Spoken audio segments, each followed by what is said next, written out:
नजर सब पर। नमस्कार, मैं हूं दीप्ति शर्मा और आप सभी का स्वागत करती हूं थर्ड आई न्यूज नेटवर्क में। आइए सीधे रुख करते हैं अभी तक की 10 बड़ी खबरों का। प्रधानमंत्री का गोरखपुर दौरा कल, एसपीजी घेरे में रहेंगे गीता प्रेस और रेलवे स्टेशन। गीता प्रेस के आसपास के 250 घरों को सुरक्षित जोन में शामिल करते हुए उनकी छतों पर से ईंट पत्थर हटवा दिए गए हैं। वहां स्नाइपर तैनात किए जाएंगे। गीता प्रेस में बाहरी लोगों का प्रवेश पूरी तरह से प्रतिबंधित कर दिया गया है। इसके अतिरिक्त सुरक्षा व्यवस्था मजबूत बनाने के लिए 8 SP, 11 additional SP, 3 company PSC, 3 company अर्धसैनिक बल, एटीएस के 4 जवान और एनएसजी के स्नाइपर की ड्यूटी लगाई गई है। वहीं लखनऊ में सपा दफ्तर के बाहर लगी होर्डिंग, बीजेपी को हराने का दिया फॉर्मूला। समाजवादी पार्टी ने पिछले दलितों और अल्पसंख्यक मुस्लिमों के सहारे 2024 के चुनावी समर में उतरने का बनाया प्लान। राजस्थान के लिए तरक्की की राह खोलेगा Amritsar Jamnagar economic corridor. PM शनिवार को करेंगे उद्घाटन। ये 6 लेन वाला ग्रीनफील्ड एक्सप्रेसवे है। अमृतसर जामनगर इकोनॉमिक कॉरिडोर गुजरात को पंजाब से जोड़ता है। इससे पंजाब को गुजरात के बंदरगाहों तक अच्छी कनेक्टिविटी मिलेगी। कॉरिडोर का 500 किलोमीटर राजस्थान में पड़ता है। इससे राजस्थान में तरक्की की नई राह खुलेगी। अब कंज्यूमर्स के लिए आए अच्छे दिन। राइट टू रिपेयर हुआ शुरू। कंपनियों की मनमानी पर लगेगी लगाम। कुछ ही दिनों में राइट टू रिपेयर कानून को ज्यादा पावर के साथ लागू किया जाएगा, जिसके बाद कोई भी कंपनी आपका कोई भी इलेक्ट्रिक सामान ठीक करने से मना नहीं कर सकती है। यदि ऐसा करती है तो आपकी एक शिकायत उसके लिए भारी पड़ सकती है। हालांकि कानून कब से लागू होगा, इसके लिए कोई आधिकारिक घोषणा अभी तक नहीं हुई है। राजस्थान प्रदेश में जहां रोज नई योजनाओं का तोहफा तो जनता को मिल रहा है, लेकिन आम जन पर हुए अत्याचार की कहीं सुनवाई नहीं। ताजा मामला सवाई माधोपुर से, जहां शराबी वाहन चालक ने युवक के हाथ पर मारी बियर की बोतल। मामूली कहासुनी से शुरू, विवाद ने लिया जान से मारने की कोशिश का रूप। पीड़ित युवक आयुष जयपुर के बिरला अस्पताल में भर्ती, कजाकिस्तान में कर रहा है MBBS की पढ़ाई। क्रेटा गाड़ी सवार आरोपियों का नहीं मिला अभी तक कोई सुराग, FIR दर्ज। पीड़ित आयुष की हालत गंभीर, लेकिन आरोपी पुलिस की पकड़ से दूर। सवाल लाजमी है, कब मिलेगा आयुष को इंसाफ। All India Muslim Personal Law Board ने यूनिफॉर्म सिविल कोड को गैर जरूरी बताते हुए कहा कि बोर्ड की ऑनलाइन बैठक में यूसीसी पर गहन चर्चा हुई। लोगों की इसकी चाहत नहीं है। इस दौरान सदस्यों ने लीगल कमेटी की ओर से तैयार किए गए बोर्ड के 100 पेज के प्रस्ताव को विधि आयोग में दाखिल किया। प्रस्ताव में 21वें विधि आयोग की प्रतिक्रिया व रिपोर्ट, मौजूदा नागरिक कानूनों का हवाला देकर समान नागरिक संहिता को सभी धर्म के लोगों को नुकसान पहुँचाने वाला और गैर जरूरी करार दिया। बोर्ड ने समान नागरिक संहिता को चुनावी मुद्दा बताते हुए इसका लोकतांत्रिक तरीके से विरोध करने की बात भी कही। All India Muslim Personal Law board के आधिकारिक प्रवक्ता कासिम रसूल इलियास ने कहा, कांग्रेस ने हमें आश्वासन दिया है कि वे हमारी बातों का संज्ञान लेंगे। कांग्रेस अध्यक्ष ने हमसे कहा कि जब यूसीसी संसद में आएगा, वे बहस के समय हमारी बातों का लिहाज रखेंगे।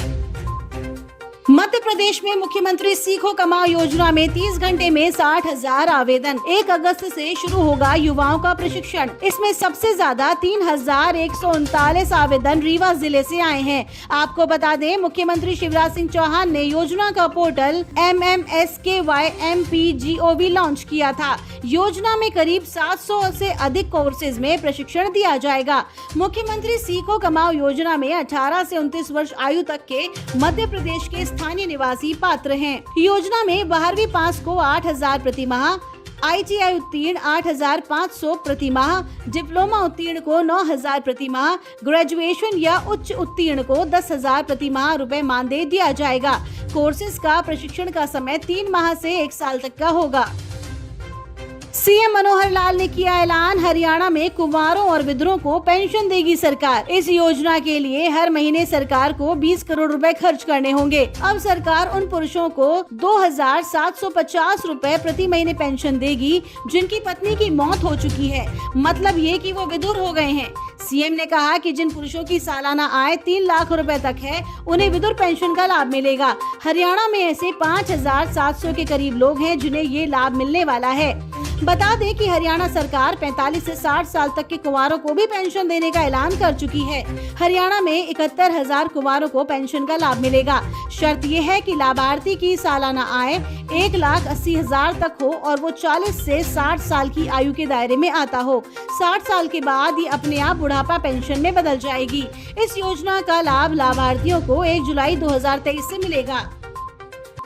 मेटा के मालिक मार्क जुकरबर्ग ने 11 साल बाद एक मीम जारी सोशल मीडिया प्लेटफॉर्म ट्विटर पर की अपनी वापसी। फेसबुक के संस्थापक ने ट्विटर पर एक मीम पोस्ट किया जिसमें सुपर हीरो की तरह कपड़े पहने एक व्यक्ति को दिखाया गया, जबकि स्पाइडरमैन उसी पोशाक पहने दूसरे व्यक्ति की ओर इशारा कर रहा है। बता दें कि जुकरबर्ग ने 2009 में ट्विटर ज्वाइन किया था, लेकिन लंबे समय से वे ट्विटर पर एक्टिव नहीं थे।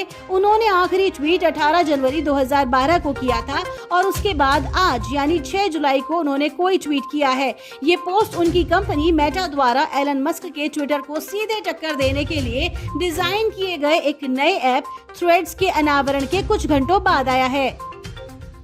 भाजपा में संगठनात्मक और मंत्री स्तरीय फेरबदल की चर्चा के बीच पार्टी मुख्यालय में लगातार दूसरे दिन गतिविधियों की हलचल। केंद्रीय मंत्री ज्योतिरादित्य सिंधिया और प्रहलाद सिंह पटेल ने पार्टी अध्यक्ष जेपी नड्डा से मुलाकात की। वहीं भाजपा की पंजाब इकाई के नवनियुक्त प्रमुख सुनील जाखड़ ने भी पार्टी कार्यालय जाकर नड्डा से मुलाकात की, जबकि केंद्रीय मंत्री मनसुख मांडविया उनसे मिलने उनके आवास पर गए।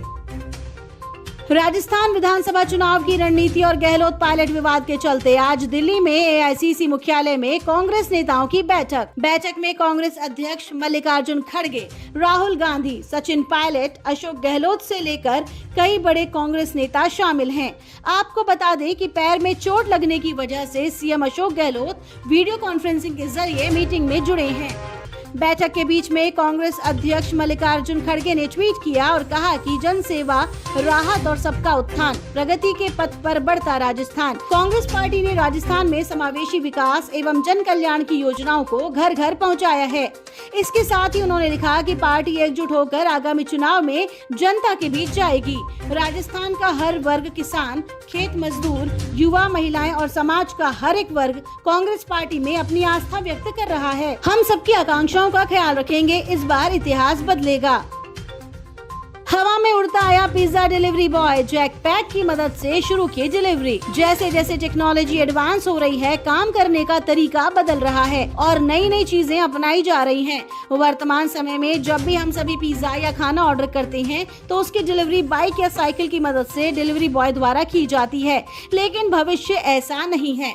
भविष्य में जेट पैक की मदद से फूड डिलीवरी की जाएगी। ये एक खास तरह का सूट है जिसकी मदद से इंसान हवा में उड़ सकता है और इसकी मदद से डिलीवरी भी समय पर हो जाती है।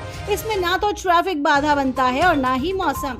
डोमिनोज ने यूके के एक संगीत समारोह में जेट पैक की मदद से पहली सफल डिलीवरी की है। डोमिनोज ने ग्रेविटी इंडस्ट्रीज के साथ मिलकर ये जेट पैक सूट बनाया है, जो विशेष रूप से डिलीवरी बॉय और खाद्य पदार्थों को सुरक्षित रखने के लिए डिजाइन किया गया है। कंपनी ने डिलीवरी को ट्रैक करने के लिए भी एक ऐप बनाया है। वकील के किरदार में नजर आई एक्ट्रेस OMG 2 से सामने आया यामी गौतम का फर्स्ट लुक। अक्षय कुमार ने भी यामी गौतम का लुक शेयर किया। उन्होंने लिखा, सच वही है जो साबित किया जा सके। सच की लड़ाई शुरू होने जा रही है। टीजर जल्द ही रिलीज होगा। वहीं डायरेक्टर केतन मेहता ने कंगना रनौत पर लगाया आरोप, कहा उसने मेरा प्रोजेक्ट चुरा लिया। सलमान खान की फिल्म के कास्टिंग डायरेक्टर मयंक दीक्षित के साथ हुई मारपीट, हॉस्पिटल में भर्ती। KGF के निर्माता प्रशांत नील की अगली फिल्म सालार का टीजर रिलीज। इसमें अभिनेता प्रभास मुख्य भूमिका में है। फिर शादी करेंगे ऋतिक रोशन, सबा आजाद से जुड़ा नाम।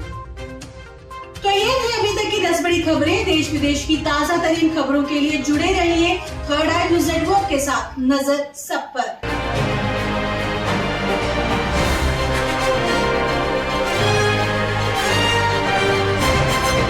नजर सब पर।